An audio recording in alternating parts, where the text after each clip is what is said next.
Kevin Bowen here. Don't forget to listen to The Fan now on 93.5, 107.5 FM. And check out our latest coverage online at 1075thefan.com. Alone atop the AFC South. It's been quite a while since we could say that about the Indianapolis Colts, but we are saying it. Heading into Week 8 of the 2019 season, I'm Kevin Bowen. Across the way, Joey Molinaro enjoying a stress-free Sunday with the Steelers not having to play. For Colts fans out there, man, they, I'll tell you what, look about this football team, 6 weeks into the season, man. I sounded like John Gruden there. Every single game just comes down to the wire. No shortage of entertainment. And yes, obviously the fans want to see them win, but man, at least you're entertained. Yeah, they were entertained throughout. Roof was open, so the taxpayers' dollars is going to something. Great point. Once a year. Yeah, you can get that in, so it was good. I think we did the over-under earlier in the year, 1.5 times the roof open, so we're at 1. We'll see if 3 of the next 4 weeks at home, if there's another nice fall afternoon. Right, 1 o'clock kick got flexed to 1 o'clock. It would have been 4:25, so maybe this Sunday. Who knows? But a huge win for the Colts, goes without saying, and a lot of things that we liked, we'll definitely hit on. It was kind of hard for me to find things I didn't like, Joey. I kind of had to scratch a little bit through the box score, which usually there's a couple things that stand out, but I thought it was a great performance by the Colts. Some really good Twitter questions, scroll through those, so we'll hit on those a little bit later. But before we get into things I like, things I didn't like, Joey, what really stands out to me about yesterday is this. The win itself stands for so many things. And like I said, first time you're alone atop the AFC South in nearly 4 years. And we talked all last week about the ramifications that just a win would have. Any sort of, no matter how you got it, a win over the Texans was massive in Week 7. The Colts got that done. That's great. But this win to me even means a little bit more in how you got it done. It wasn't Marlon Mack rushing for 35 yards and, like you did in the playoff game down there. You won a game left-handed. And I know that's a phrase that you often hear in sports, More of a popular one this year. I feel like I've heard it more. Is it kind of getting in there? It's taking Should I go away from it? It's taking the place of QB1 and RPO. Okay. Yeah, left-handed. Is there any other phrase and not say winning left-handed? Just say, well, you won in a different way than you usually do. My dad's a lefty, so he might not like that. But you proved to the Texans, to the rest of the teams on your schedule, to other teams in the NFL, that you aren't just this 1960s football team that wins via ground and pound. You can beat a team in another way. And I thought the Colts did that with Jacoby Brissett, who we'll talk a lot about on today's podcast. And I just think that's so vital. Over the course of a 16-game season, when you're playing the best teams in the NFL, you are going to be taken away from your strength. That's what good teams do. They make you beat you in other ways. Could the Colts do that? Especially offensively. And they did that yesterday. I think I had someone tweet at me, I think it was Aaron Redding, who tweets at me a lot, kind of like, is this a game plan victory? Like, is this that week-to-week sort of evolvement of you aren't the same team every week? You can beat teams in different ways, and I think Aaron was spot on with that. And that's, again, a question that I had about this football team, and they were able to get it done yesterday with their run game not being just as supportive as it usually is. Amazing stat that the Colts didn't have a single first down running the football yesterday.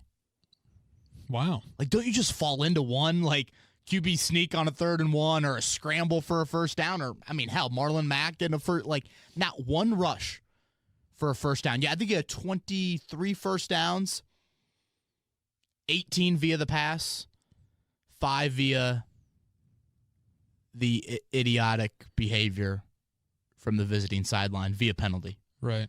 Which continues to be a norm for opposing teams this season. But, yeah, it's the first time since 2006 the Colts have won a game without getting a first down via the run. So, obviously, it's been quite some time. And, we talked a lot last week, Joey, about taking advantage of the Texans' weaknesses, which like on the surface, that sounds like such a blah statement. Like, no shit, Kevin. Of course you want to take advantage of another team's weaknesses.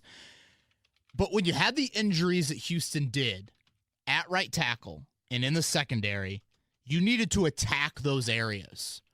Because it goes back to what we've said so many times about every week is a different challenge. A game plan should evolve week to week. You should attack teams in different ways. Yes, you have this core of where your strength comes from, and that's in the trenches. But you've got to be able to beat teams in multiple ways. And the Colts took full advantage of a very beat-up Texans secondary. And they were down to their third-string right tackle, Joey. Man. It showed. You or I could have played right tackle. Homeboy, the backup, Roderick Johnson, he tripped and fell one time. Jabal Sheard's like, all right, that's a sack. I mean, it was pathetic once the Texans, which, again, Houston doesn't have a lot of great depth on that offensive line to begin with. So, yeah, man, it was. I'm proud of you for not sending out a Houston, we have a problem, and it's your right tackle. Oh, boy. Yeah, thank you for not doing that. Yeah, that would have been a layup right there. I think our boy Charlie Clifford might have been all over that. And oh, yeah. I love Charlie Clifford, so yeah, I feel like I can say that. But how about this, man? Last 16 regular season games, Colts are 13-3. Getting back to those old Colts ways. 13-3. I think it's tied for the best record with, obviously, the old nemesis out there in Foxborough. But that's damn good football. Mm-hmm. And I don't care who you're playing, what the schedule looks like. That is very, very impressive for the Indianapolis Colts. And, you know, this time last year, we're talking about a 1-5 football team. And, I mean, can you imagine the mock drafts we probably were breaking down a year ago? Oh, yeah, they were loaded. Oh, my gosh. Mm-hmm. That was, I mean, we probably were just littered with top 5 draft picks of like. We were already looking at you were looking at pass rushers. Yeah, I'm sure I was looking at, wide receivers and running backs. Right. And we were debating that. Oh, yeah. And now here you are. You're 4-2. You're in this jumbled mix in the AFC behind New England. And, you play 4 pitiful teams. I shouldn't say Pittsburgh's pitiful. Sorry. You play 4 teams you're going to be favored against. Mm-hmm. Some pitiful teams in that mix. Miami. Being in Denver, but you've got a chance to enter the final month of the season, or I should say, like, enter Thanksgiving and on with a chance at a bye. And like with Andrew Luck, you're 1-5 last year, and I don't want this to sound like an indictment of Andrew Luck. Honestly, it's more of a compliment for what the Colts have around the quarterback right now. Yeah, they've got a football team around their quarterback, and that's the best we've seen in years. And I'm talking. We're into the Peyton Manning era. Well, per usual on Monday, Kevin, we're going to start with things that you like after a win. So let's start with Jacoby. Going into the game, it was, a little bit more of a vertical passing game. Need the passing game to step up, and 4 touchdowns and no picks later. What an effort. He showed yesterday characteristics that make me start to believe, okay, the Colts see a franchise quarterback. And again, I've always been, I've been very public with that. I've always kind of been skeptical of just saying, all right, is he ever going to be a top 10 quarterback, or is he going to be? Because I feel like if you have the chance to get a top 10 quarterback, you got to go out there and try and get that. But yesterday, he was unbelievable. And, Frank Reich said that, like, all week long, they kind of knew it was all going to be on Jacoby Brissett's shoulders. Houston played virtually all man coverage against Kansas City. You knew they were going to try and commit tons of resources to taking away the run game, which they did. As we said, no first downs via the rush. What did Marlon Mack end up with? 44. 18 for 44. That's Trent. Those are Uncle Trent days, 2.4 carry. And that's Houston. That's Houston saying, and like we talked about last week, it's not like the Texans had a great start to the year stopping the run. But they clearly were going to say, all right, beat us left-handed, Jacoby Brissett. Jacoby Brissett was like, all right, I will. And he did a great job, I thought, of just standing in the pocket, taking some hits. I mean, J.J. Watt hit him 6 times. I thought Watt was past his prime, man. He didn't look past his prime yesterday. Mm-hmm. And I thought the offensive line did enough in terms of they protected long enough at times, and Jacoby had to hang in the pocket and take a few shots, but that allowed you to hit those crossers, the shallow routes. Jacoby called them after the game, the runaway routes, and again, get guys moving, horizontally and just have them beat guys in man coverage. Because I think right now, what we've learned about the Colts wideouts through the first kind of 6 weeks, they're going to struggle to beat teams, I think, in man coverage vertically. Like, they don't create a whole lot of separation down the field. So that means you got to do other things to get them open. And that's where we saw, again, the crossers and the shallows and all of that stuff. I thought a stat that really stood out to me, Joey, was coming into Sunday, the Colts were 31st in the NFL. So that's second to last with passing plays of more than 20 yards. 9. Just 9 through the first 5 weeks of the season. They had 6 on Sunday. 6 passing plays of over 20 yards. And they had 2 19-yarders, so, I mean, they were, on the edge, yeah.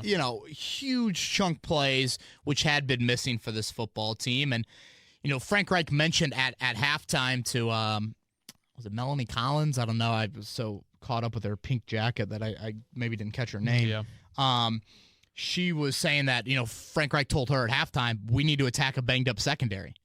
And again, that goes back to attacking their weakness. I mean, they didn't have Bradley Roby. Jonathan Joseph gets hurt second quarter, I want to say. Number 35, Crossan, I think was his name. He got hurt. And if that game would have gone into overtime, homeboy Phillip Gaines, he got carted off. They would have had that's why I thought to myself, if Houston scores late, they're going to go for 2. Because they got no shot. They got no corners. So, yeah, it was take advantage of that banged-up secondary, and Brissett did that. 26 of 39 for 326 and 4 touchdowns.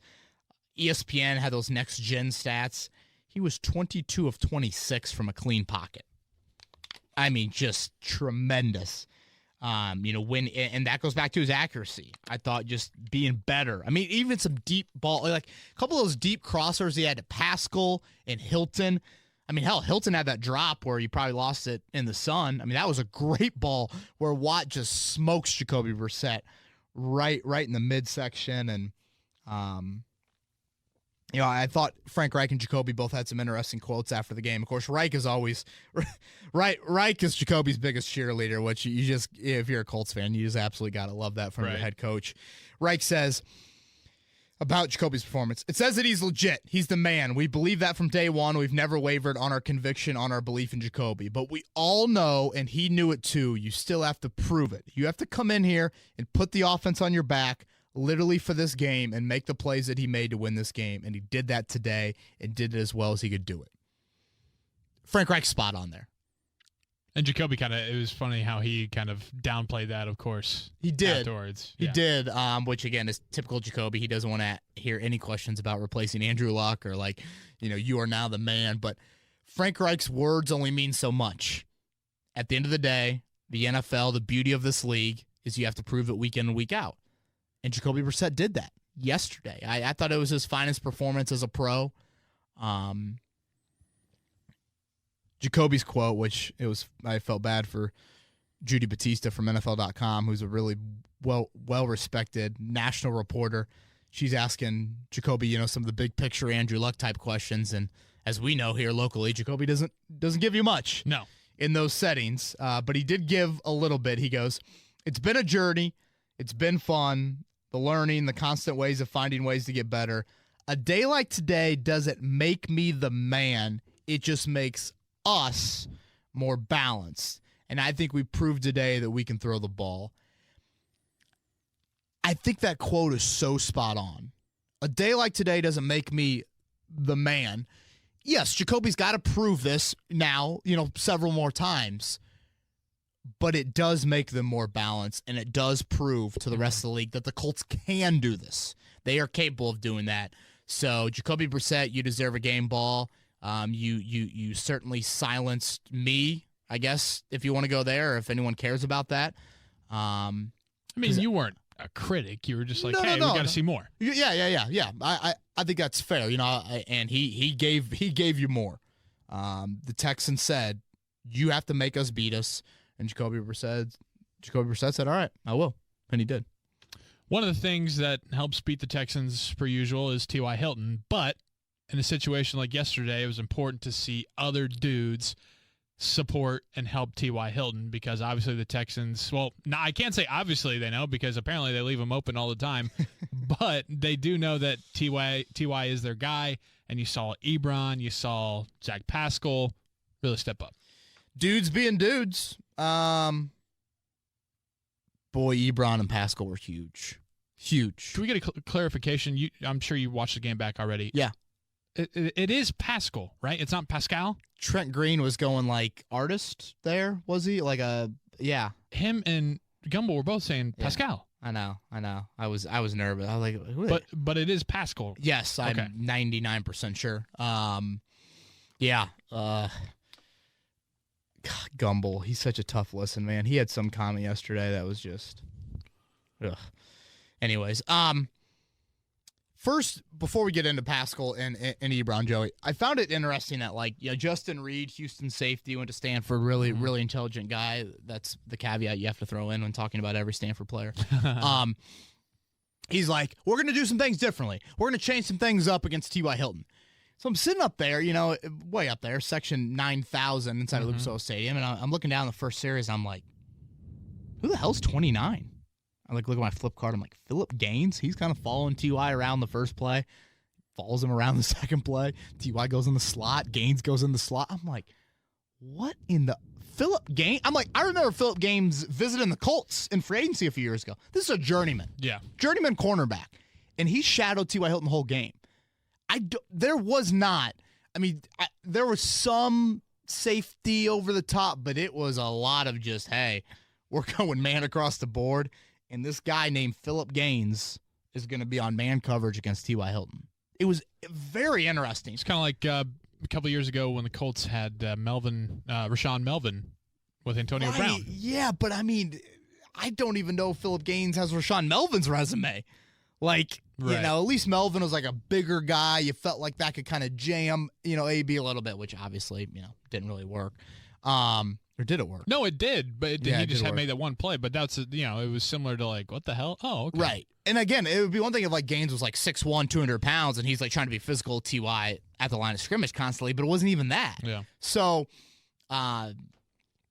it was just it was a bit of a head scratcher, which you watch Bill O'Brien coach teams, you tend to have a lot of head scratching moments in that game. And T.Y. had 6 catches for 74 yards. On 11 targets, and T.Y., took kind of blame for not having even a bigger day. He had the drop.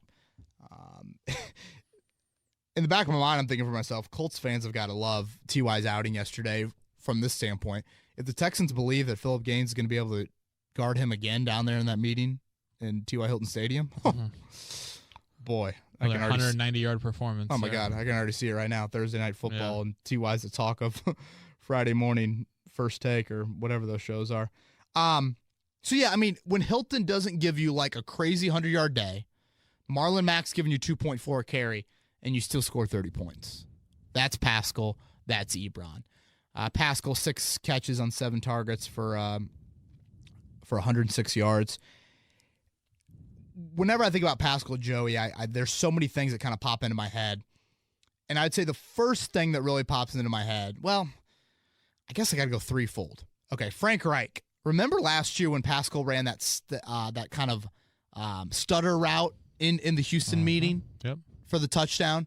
And Frank Reich was like, that's a route you put on the resume and you send it to every coaching clinic around, high school, college, whatever, and say that's how you run the stutter route. That's high praise. Yeah. Chris Ballard, before training camp opens up last year, I think you were there actually. Moving day. Ballard's, just kind of, talking just off the cuff, and all of a sudden he goes on a Zach Pascal rant for like 30 seconds. Talk about how unselfish he was, one of his favorite guys, and I'm like, man, I got Zach Pascal maybe on the outside of the 53-man roster right now. So I'm like, I might need to reassess some of my thinking.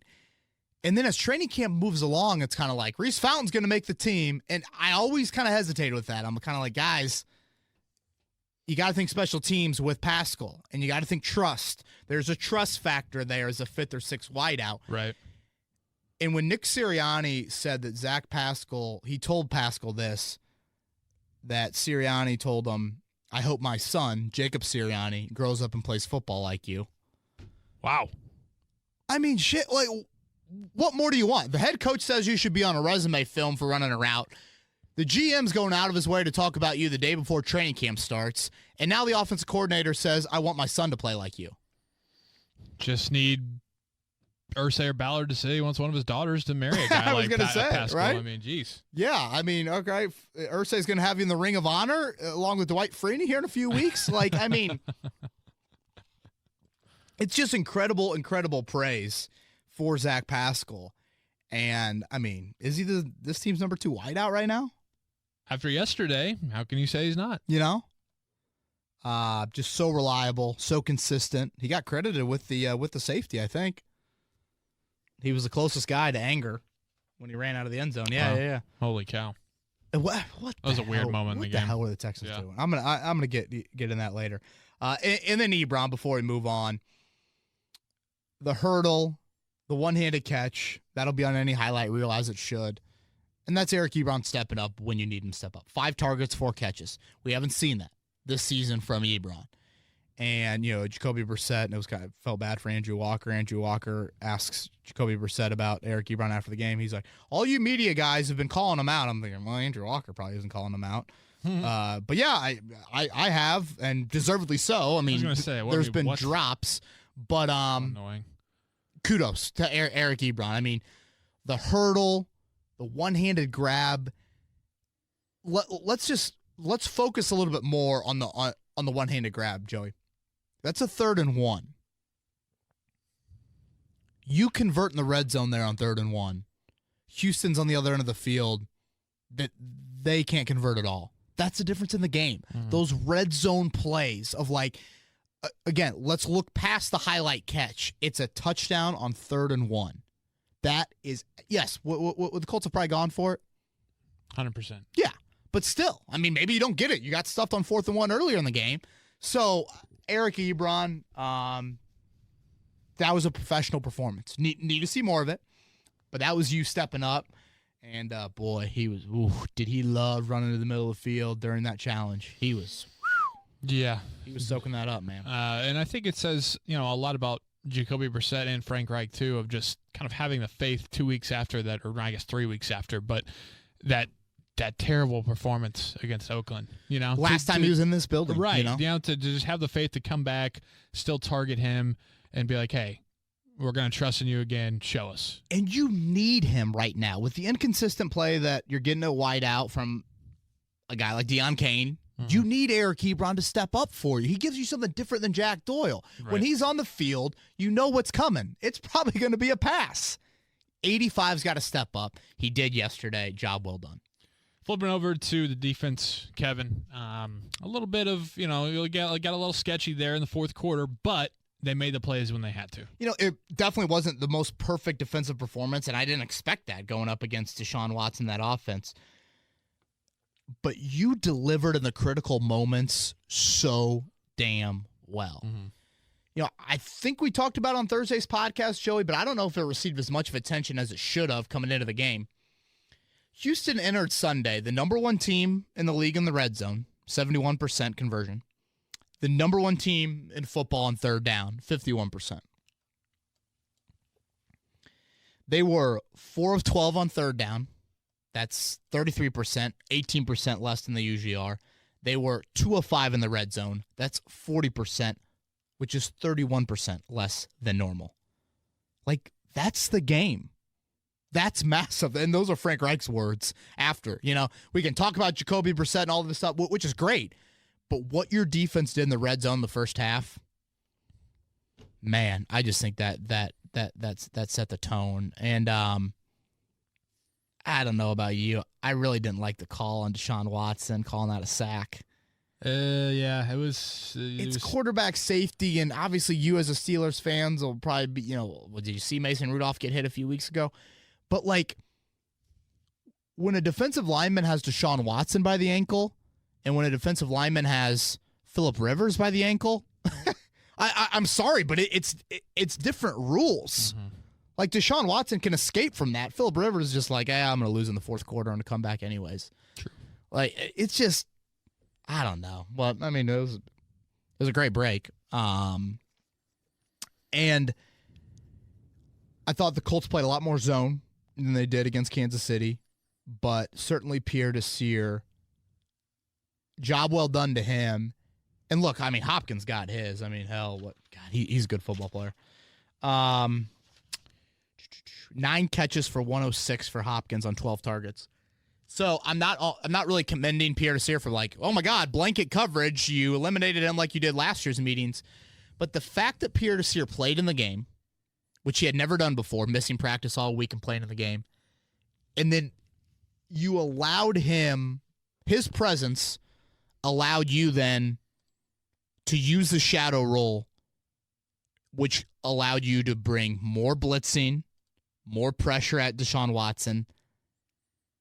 That wins you the football game. Mm-hmm. And, like, Hopkins didn't go off early on.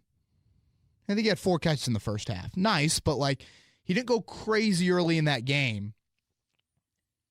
And early on, clearly, you had Shaq Taylor, who played more than Quincy Wilson, which was, again, that was very interesting. You had Shaq Taylor guarding Hopkins in the slot early in that game. At one point, you kind of had Kari Willis and Pierre Desir bracketing Watson via stack. So, like, early on, when Hopkins goes in the slot, that's where the shadow roll goes away. So you know Houston's going to do that. But once Will Fuller exits, talk about a guy made of glass. Once Will Fuller leaves that game, similar to Sammy Watkins leaving the game against Kansas City, then all of a sudden Pierre Desir starts following Hopkins around everywhere. Mm. And that just allowed the Colts to do so many different things.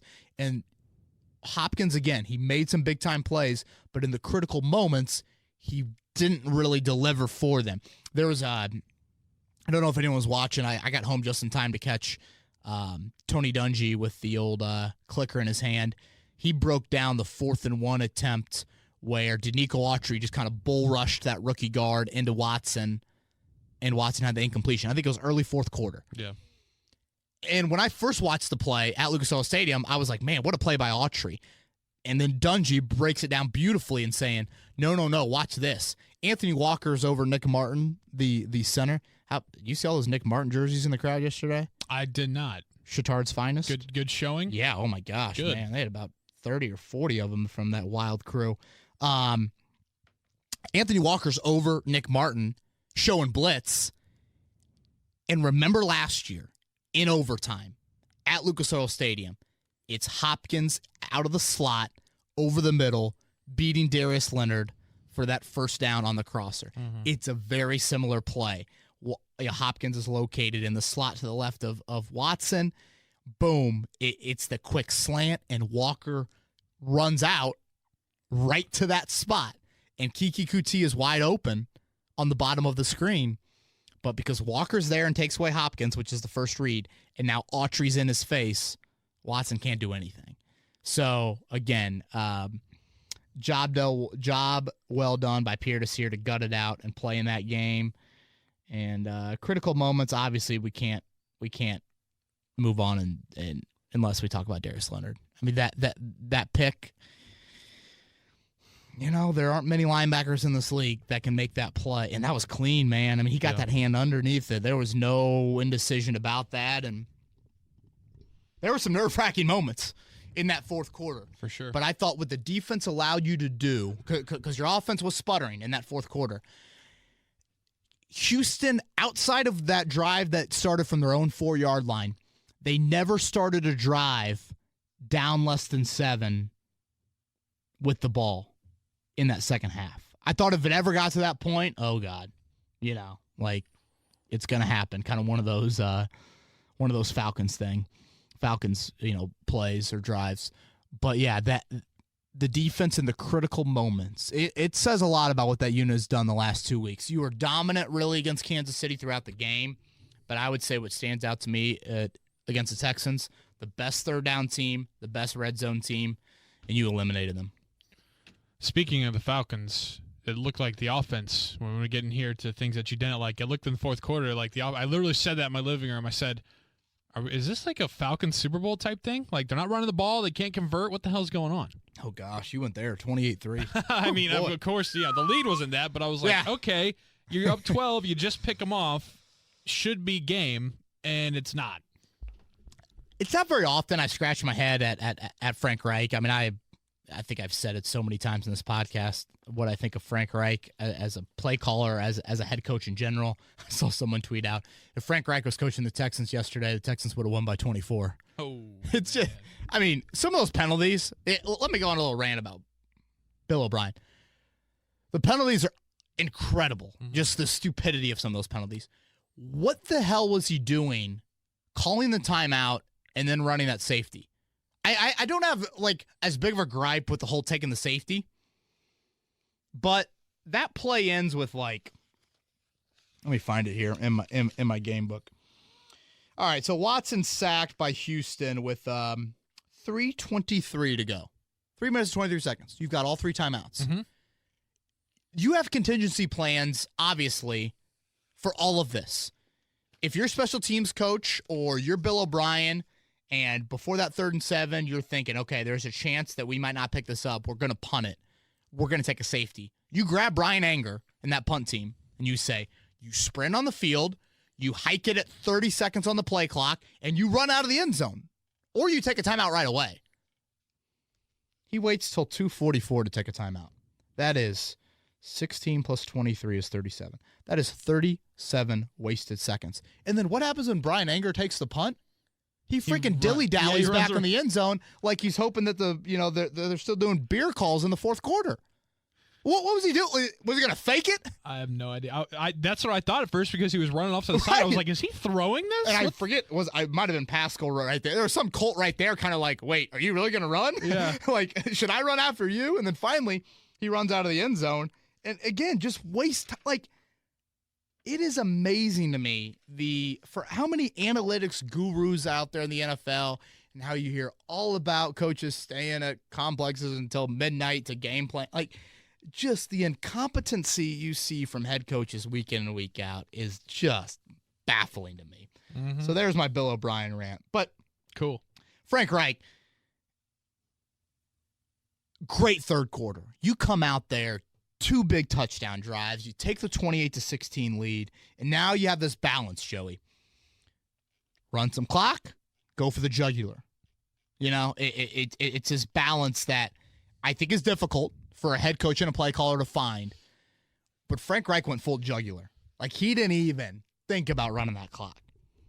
So you're up 28-16. You have 5 drives in the 4th quarter. 1 was a kneel down, so let's throw that out. So you had 4 real drives in the 4th quarter. 13 plays on those 4 drives. So you only had 1 first down, which is obviously terrible. 13 plays, 4 runs, 9 passes, 5 incompletions. Your drives lasted 53 seconds, 50 seconds, 2 minutes and 29, and a minute. You got to find a better balance there. Like, I don't have that big of an issue with the 9 passes, but, like, are there some high percentage throws you can make so you avoid the 5 incompletions, you know? Like, is it something where you're in Jacoby Brissett's ear of saying, all right, if it's wide open, you throw it, but you have this safety valve in Marlon Mack or Hines or Doyle. Like, you have that just simple check down that can run clock. Get you 2 yards and run clock. Yeah. That was the issue that I had, is this offense, 4 drives in the 4th quarter, 1 first down. You didn't finish. You put so much pressure on your defense, which, look, the offense was tremendous. I mean, 28 points, 4 for 4 in the red zone through the first 3 quarters. That is outstanding. But I just thought you got to find a better balance there late in the game. What were those 4th quarter stats one more time? The 50-second? So you had 4 drives. Yeah. Those 4 drives lasted 53 seconds, which was 3 and out, 50 seconds, 3 and out, 2:29 was where you got the 1 first down, and then the last drive was a minute long, 3 and out. What the hell's going on out here? Yeah, pretty much. That's what I was saying in my living room, dude.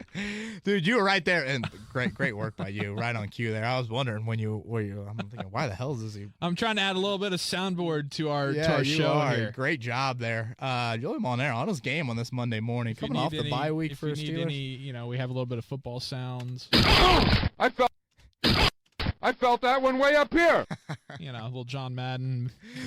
Pat Summerall have 8 lines that they say the whole video game, and that was one of the lines. Pretty much, yeah. Okay. Dude, you were right there with all my mentions. Like, people were like, "What is he doing?" Yeah. And I think people wanted a more run the damn ball. I'm not going full there because, trust me, I saw the injuries that Houston had in their secondary as well. But it's just find a little better balance for sure with that. One right quote before we move on. So I think Stephen Holder asked him specifically about did he throw the Hilton screen? I think he threw the Hilton screen on third down. That was the final third down of the game, which, again, was pretty much a giveaway. Reich specifically said, I was really torn there. That whole series we went run, pass. We usually are going to be a little bit more aggressive there and throw it down the field and probably throw it twice. I don't care. Just trust the guys. And that's what we did when we played Houston before in that situation in the last regular season meeting. I don't know. It was a gut feeling. The defense was playing well. Make them burn their timeouts and trust our defense. Andrew Luck and T.Y. Hilton in a rhythm down there in Houston, to me, is a little bit different than throwing a screen to T.Y. Hilton, on Sunday. I get it, but I'm just not fully there. For sure.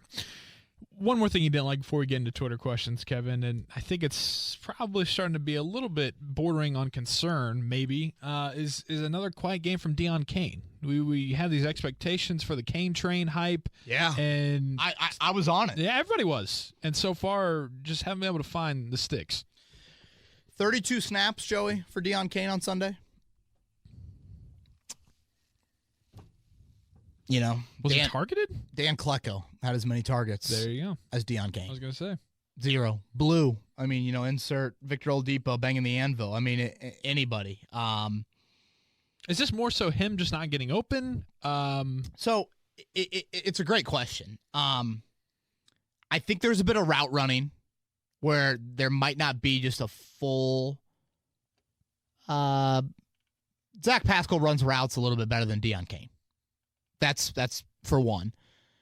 Secondly, I'm just not sure if QB1 trusts Deion Kane fully.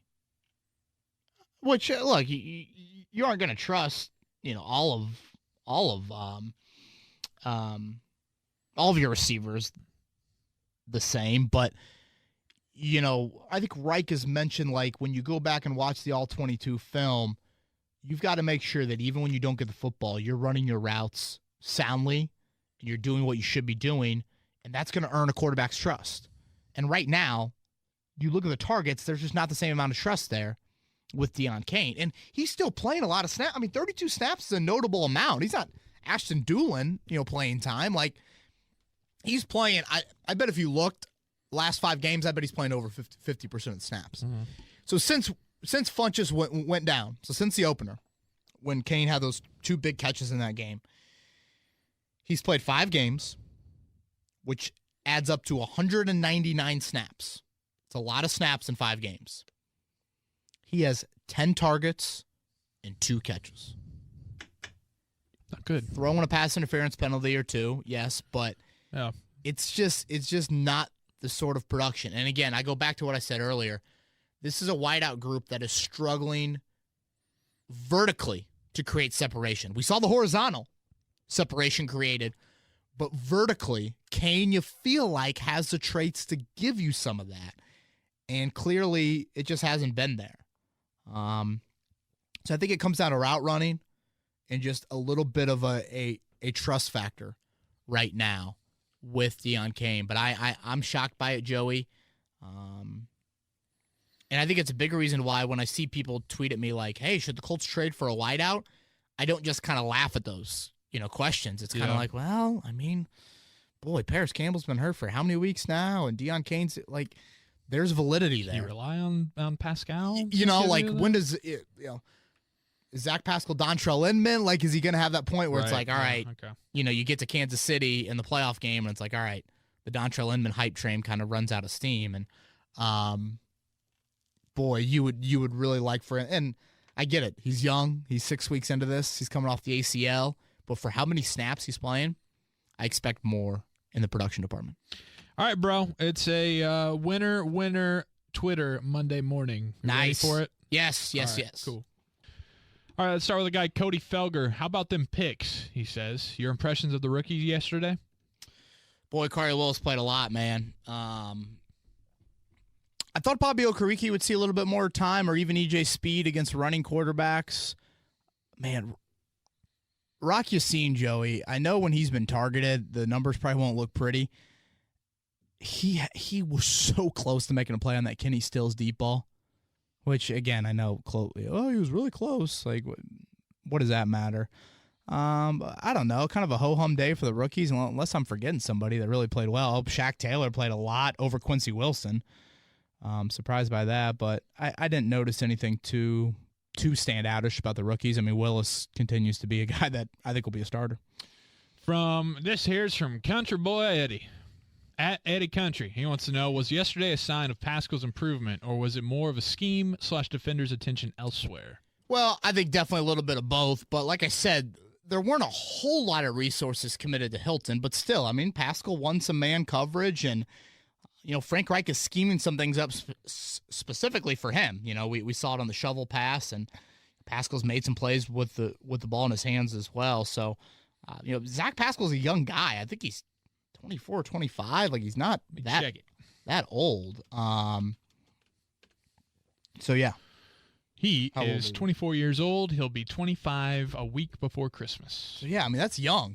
That's a guy that should develop and should show some improvement. And, this is a guy that the Colts signed in, I want to say it was like June of last offseason. And, boy, talk about an unsung hero and one of the better kind of right up there with, a guy like kind of Kenny Moore, Pierre Desir, kind of these waiver claim signings that we probably glossed over at the time. We definitely glossed over at the time. From @SmoothSmith, we all know Andrew Luck was better than Jacoby Brissett, but how much better? Brissett looks pretty darn good in this Reich-led system. Yeah, he does look good. He is a guy that protects the football really well. He's tough. I mean, J.J. Watt hit him 6 times. That was probably the most Brissett's been hit all year, I would think, without looking into it. I just thought he hung in there and delivered some important balls, some down the field. You had the crosser to Hilton. You had the crosser to Pascal. I mean, some beautiful balls. Like I said earlier, the Hilton drop, he gets smoked there, and that ball's right on the money. I mean, those are big-time throws from Jacoby Brissett. If we're going to talk about maybe the next step, it's kind of handling blitzes and finding production against blitzes and not just kind of making the safe play. And I know there's a bit of a fine line with that. Yeah. Deshaun Watson, threw a pick against that, but still, there are a lot of quarterbacks in this league that will make you pay when you bring that pressure. But yeah, I mean, for what Frank Reich is asking him to do, and yesterday was a step forward in the vertical stuff, Jacoby Brissett's done a really, really nice job. From Drew Rush, where would you rank Frank and the Coach of the Year sweepstakes? Oh, I would have him really high up there. Sean Payton, Kyle Shanahan. Yep. Am I missing anybody?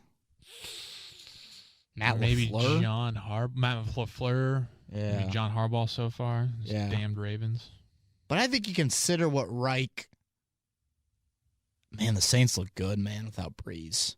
And I think it's tough to lose your 5-0. quarterback in season. Yeah. Obviously, it's tough to lose your franchise quarterback like the Colts lost it too. I'm not undermining that, but in season it is a little bit different. Yeah, I mean, I would say any list that you have 3 or 4 names on it, Frank Reich's not on it, you're not good at your job. Peter Pax wants to know, is Kari Willis, firmly entrenched as the starter after playing all defensive snaps yesterday? Boy, Peter Pax is on it. Don't know if you saw the snap counts I tweeted out earlier, Joey. You had 4 defensive players play every snap. Rock Yassin, Kari Willis, Darius Leonard, Pierre Desir. Kari Willis played all 65 snaps. Clayton Geathers the starter next to him, 37 defensive snaps, 28 less than Kari Willis. George Odom played 28. So clearly there's a rotation there. Obviously, 28 for Odom. Gathers plays 37. That adds up to 65. We're seeing the Colts do something that I didn't know if they would do. I've been clamoring for it. I think Gathers should start over, I think Willis should start over Gathers. But they clearly value what they have in that number 3 and 4 safety right now, at least on the depth chart. Willis and Odom. Odom only played 9 snaps less than Gathers. So, yes, it's looking like Kari Willis will be a full-time starter, assuming Malik Hooker gets back this Sunday. From Casey with a K, is there a solution to getting a more consistent run game, or is it just a matter of numbers when defenses load up in the box? Yeah, it's a really good question, Casey. Frank Reich, and I think a lot of coaches kind of admit, like, if you really want to take away the run, you can do that. Maybe I'm seeing something, Joey. I thought there were a few run lanes for Marlon Mack yesterday. I just didn't think he was as sharp as he usually is. I didn't think the O-line, the O-line wasn't great, and there were a lot of one-on-ones that they lost, but I didn't think they were like 2.4 yards per carry bad, which was what Mack ended up with. So, yes, I think schematically there are some things you can do differently. Do you try to find things more in the perimeter? Do you try and do, a little bit more kind of, not necessarily read option stuff, but just a little bit jet sweepish type of stuff to stretch the defense, and then you can gash them up the middle? But that's going to be a dilemma the Colts are going to face the rest of the season. Just because Jacoby Brissett did what he did yesterday doesn't mean teams are going to alter their blueprint against the Colts. I think what teams are going to hope for that they aren't missing 4 corners and that their corners can handle a little bit more man coverage against, a Colts wideout group that is going to have to prove themselves week in and week out. From Brett Stockglausner, if he keeps playing like he has the last few weeks, what's the chances that we see Vinny back again next year? Ooh. Brett from St. Louis going a little free agency talk on us. Joey, I think we talked about on last week's podcast, this is not necessarily a Colts decision on Vinny, but it's a Vinny decision on himself. Is 24 years in the NFL enough? Adam Vinatieri is going to turn 47 years old in December. Maybe shooting for 50. Yeah, it's a crazy number. Hey, he's kicked the ball really well.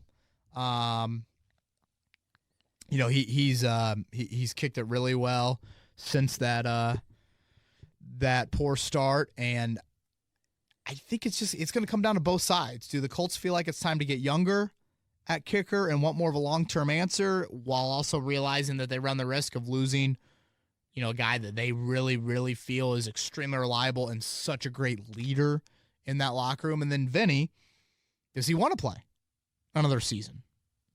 It's both sides, more so than any other free agent the Colts have next year. It is both sides of it.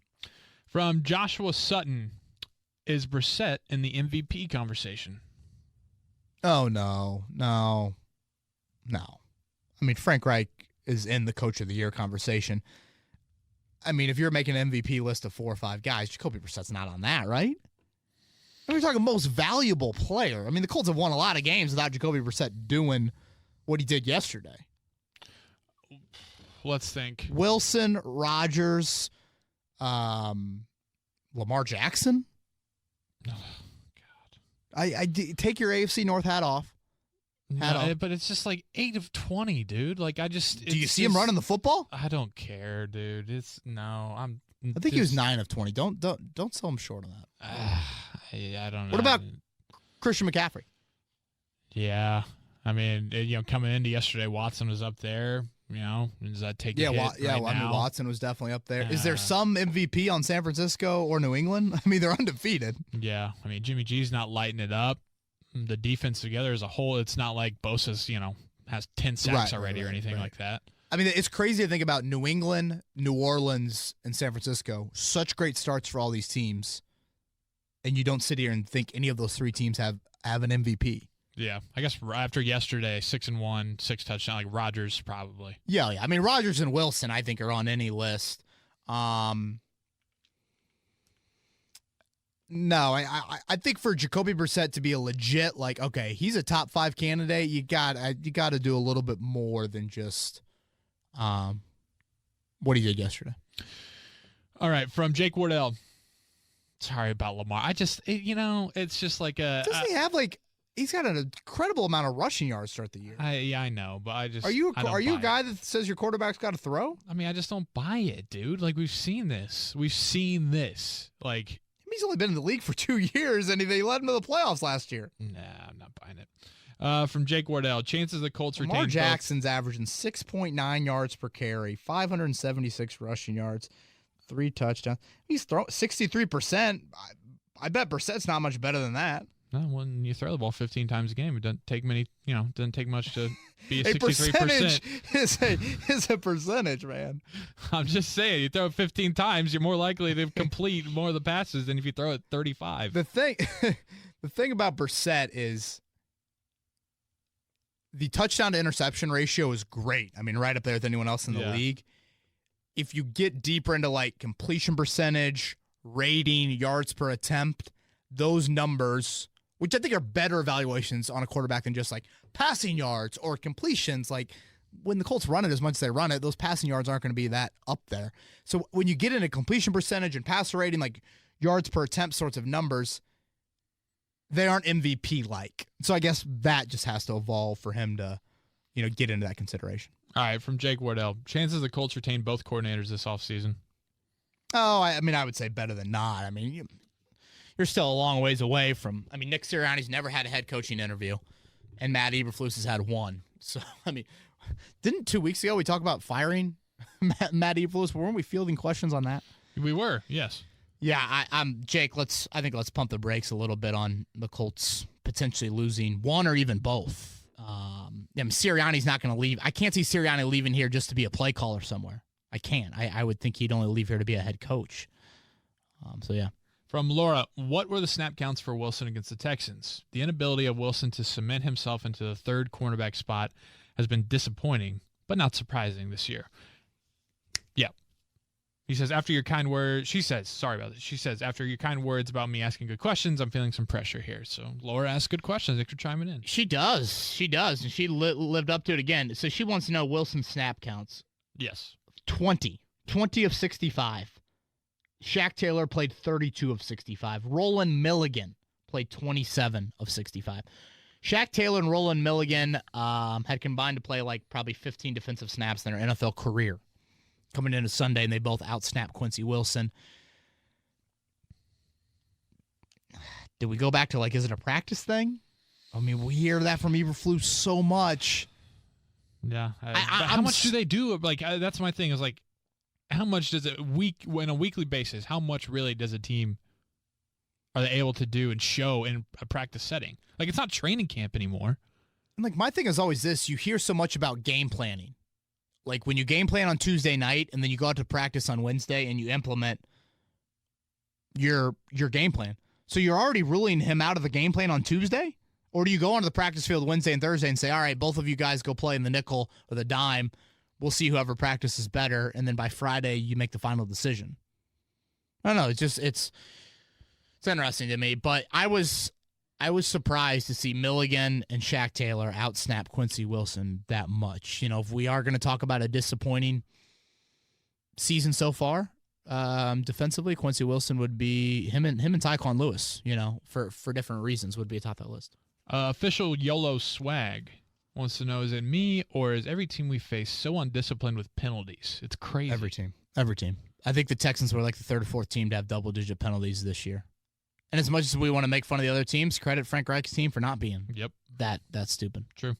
From Zach Palmer, do you put any stock into Ballard building this team, defense specifically, to compete with the Texans, Ravens, and Chiefs, and not so much the Raiders style of ball? Zach, I don't know if I totally follow that What question. Is the Raiders do the Raiders have a style? No, I think when Chris Ballard's been asked to build teams in other ways, I think he's pretty steadfast and not trying to build it like another team. He just wants to build it like he believes is right. From Malik Indy fan. Yes. Do you think the AFC teams are starting to worry about the Colts team after beating KC and Houston? Because they should.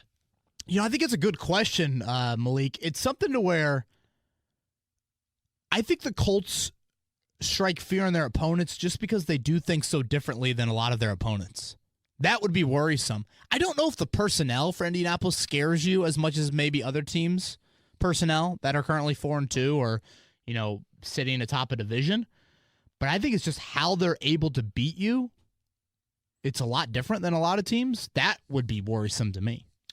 Let's see, who do we got here? Matt. This is from Matt. From an end zone view, it appeared Mac left a lot of yards on the field yesterday trying to bounce some runs instead of cutting it up and taking 3 to 4 yards. You mentioned that earlier. Was the lack of run game due to this, or more so the O-line and tight end blocking failures? Yeah, Matt, I mean, you and I were seeing the same thing, and obviously from an end zone view, you have a great look at it. Certainly the O-line wasn't perfect, but I felt like there were some lanes at times, and we just didn't see Marlon Mack find those as much as he's found them early in the year. From, Aaron. What's up with Margus Hunt?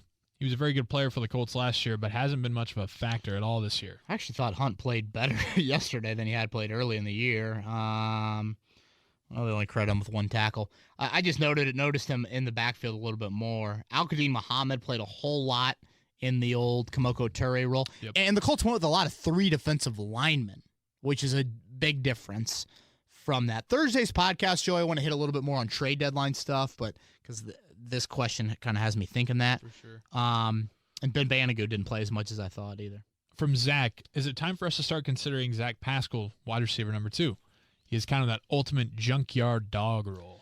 I mean, I guess. I think playing time will still be really balanced. I don't think targets will all of a sudden be in abundance for Pascal. And then, of course, you're going to have Devin Funchess back here in the next 3-ish weeks. You got to think Campbell, what happens when he comes back. I mean, Pascal's so reliable, but you'd like to get other guys involved, namely Campbell and Kane, and certainly Funchess when he gets back. From Toxophilix. At Toxophilix, is Justin Houston right that Jacoby Brissett is a game changer, not a game manager? Should we revise our estimate of JB's ceiling upwards, or is it still too early to say? I think it's still too early to say. Game changer, I don't know if I'm ready to go fully there yet. Game manager, I also think it just has an incredibly negative connotation to it. But, man, yesterday he was much more of a game changer than he was a game manager. Texans said, hey, man, come beat us. And Jacoby Brissett was like, all right, don't mind if I do. From Andrew, how concerned were you with the way the Colts handled the clock in the fourth quarter? I thought they let the Texans back in the game by abandoning the run game, continually running out of bounds, and stopping the clock by throwing the ball. I thought it was just a little concerning. And, again, I like Frank Reich as a play caller a lot. Game manager, I really haven't had too many things to disagree with, but still, you just would have liked to have seen a little bit better balance there. From Arcadius, with the pace that the Colts and Jacoby are on, how good of a chance does Jacoby have of making the Pro Bowl? Probably not great, to be honest with you. I mean, the Pro Bowl is such a popularity vote. I mean, who are the AFC quarterbacks? Brady, duh. Yeah.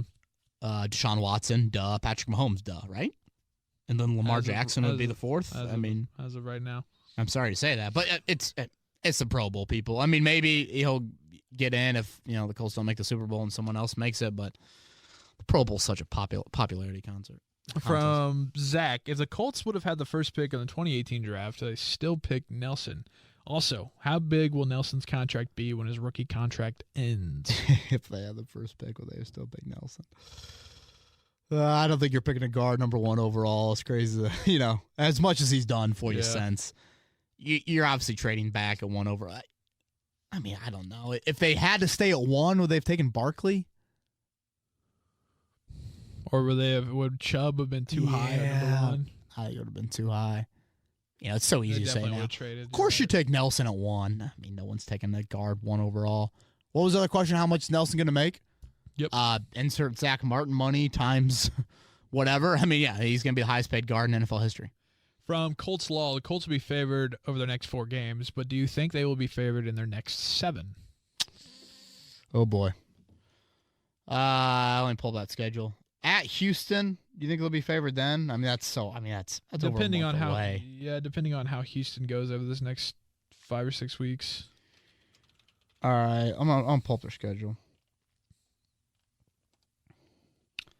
So they're 6.5-point favorites. I saw Sunday against Denver. That seems low. Denver looks terrible. At Pittsburgh, home to Miami, home to Jacksonville, at Houston, home to Tennessee, at Tampa Bay. That's their next 7. At Houston's the only one I could see them being an underdog. Right? Yeah. Pittsburgh will probably be like 4-ish. Yeah. Who's Pittsburgh got this week? Miami, Monday Night Football. Oh, so bye week. So the Colts get them on a short week. That's good for the Colts. Yeah, I mean, at Houston's the only one I could see here over the next 7. From Jeff, about 10 years ago, under Dungy, we got our fans fired up doing the crunk. Seems like the NFL is more lenient on celebrations. I would love to have it back. Thoughts? Oh, I missed the crunk.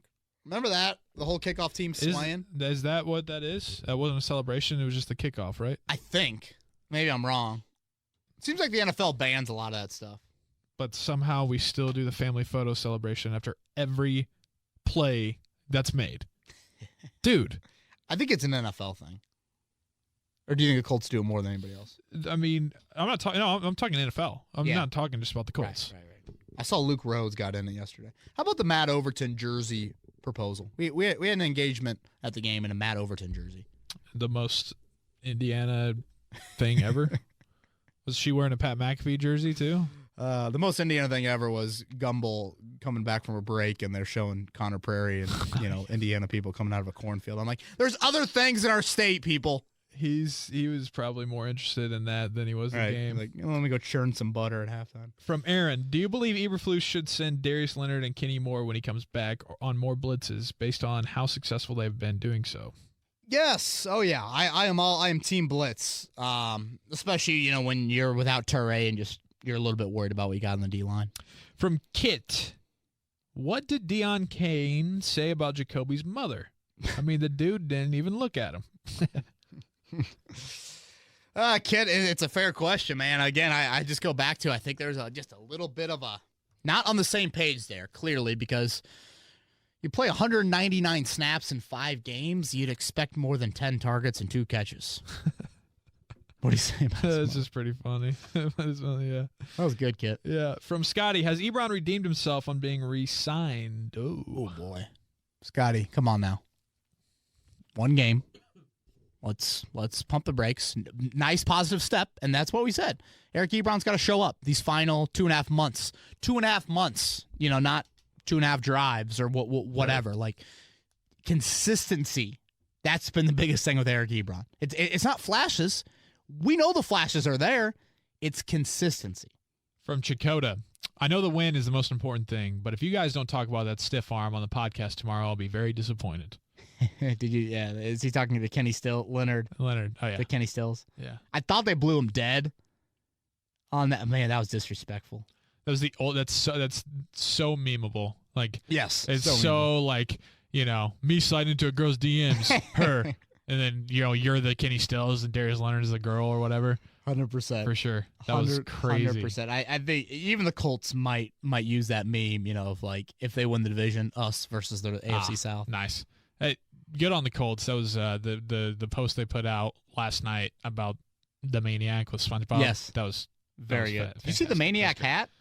Yeah, that was pretty cool. Yeah, but I mean, that SpongeBob clip, that was great. Very well done by Colts Productions.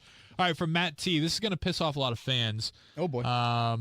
Stats might not fully back this up. I believe Jacoby is a closer to a game manager than game breaker. Closer to a game manager than game breaker. Luck was a game breaker. It seems Brissett is very intimidated by the long ball. I believe the accurate long ball separates good from great. I like Jacoby. Just don't think he is near elite talent yet. Your thoughts? Gosh, of all the weeks to receive that question. I know. Boy, the one true deep ball I thought he threw yesterday was right on the money to Hilton. Right. I mean, Matt, I do think you make some very valid points when you're talking about evaluating Jacoby Brissett over a 6-game sample size so far here in 2019. But again, it's just odd to me that question was sent in this week. And I mean, that will be, I almost feel bad for Jacoby Brissett because, like,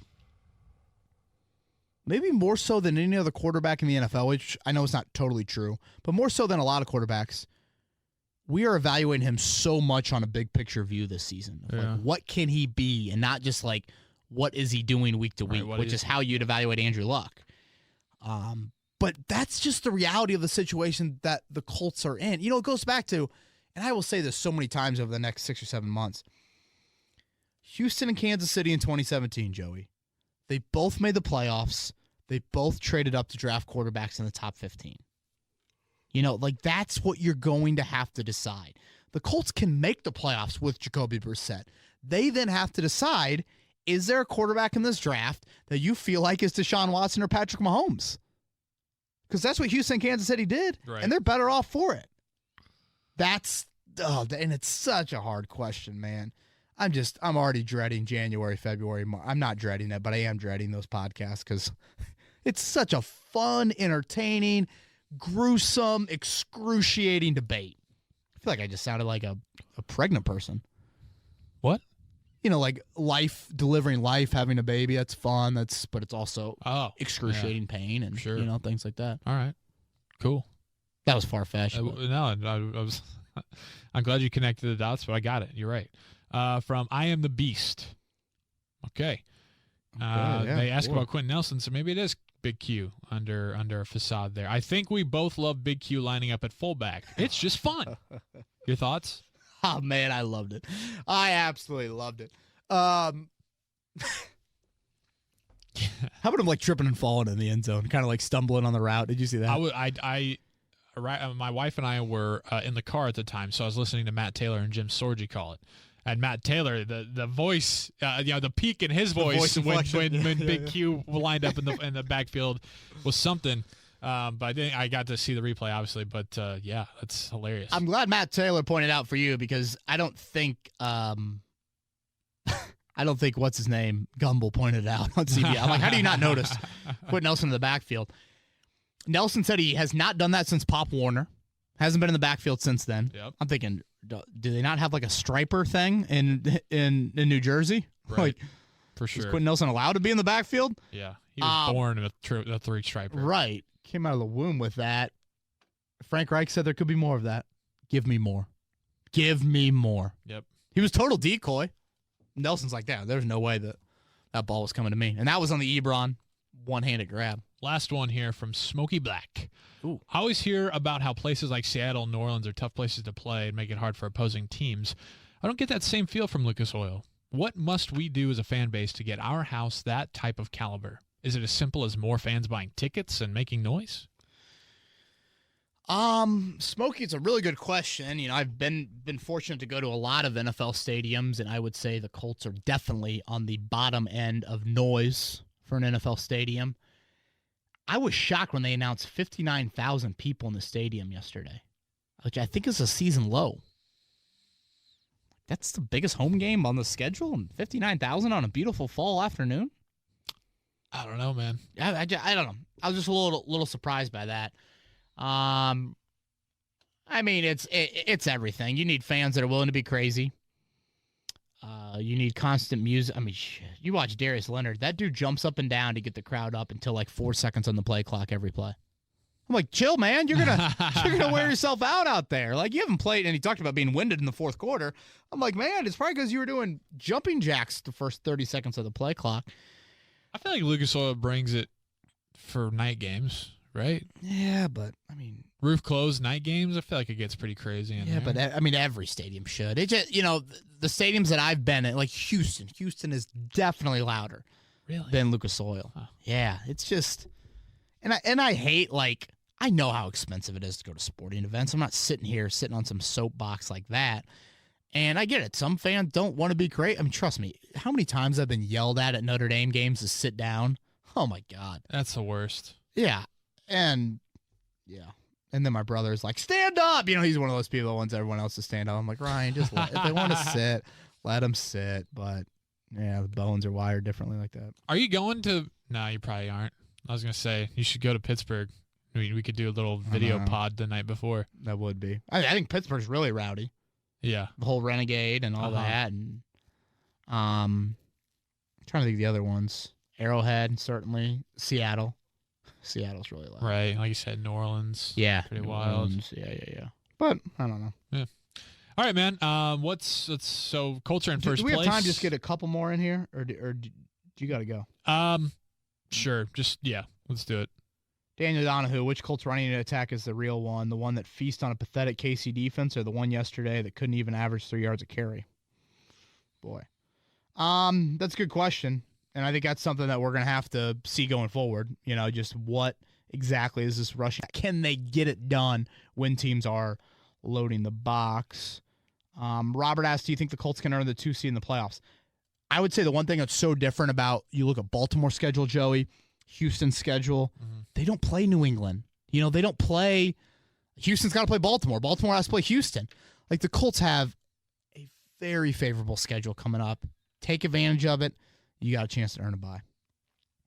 Is that all? That's all. Sorry. Okay. Colts are in first place. They got the Broncos coming in a flexed 1 o'clock game on Sunday. What we got the rest of the week? Like I said, Thursday's podcast, we'll touch a little bit more on trade deadline. It's a week from Tuesday. I want to hit on that. We're going to get into a little bit of Zach Pascal on the website. Look a little bit more closely at what the defense has done the last 2 weeks. Just been tremendous. And we'll be back Thursday morning for another podcast. So he's Joe Monero. I'm Kevin Bowen. Everybody have a great week. If you have any other questions all week long, you know where to find me on Twitter in the DMs. And like always, we appreciate you listening. And please head over to 1075thefan.com for more Colts coverage. This has been Kevin Bowen. Thank you for listening to another edition of Kevin's Corner. If you haven't already, subscribe on iTunes or Stitcher for the best Colts and Pacers coverage.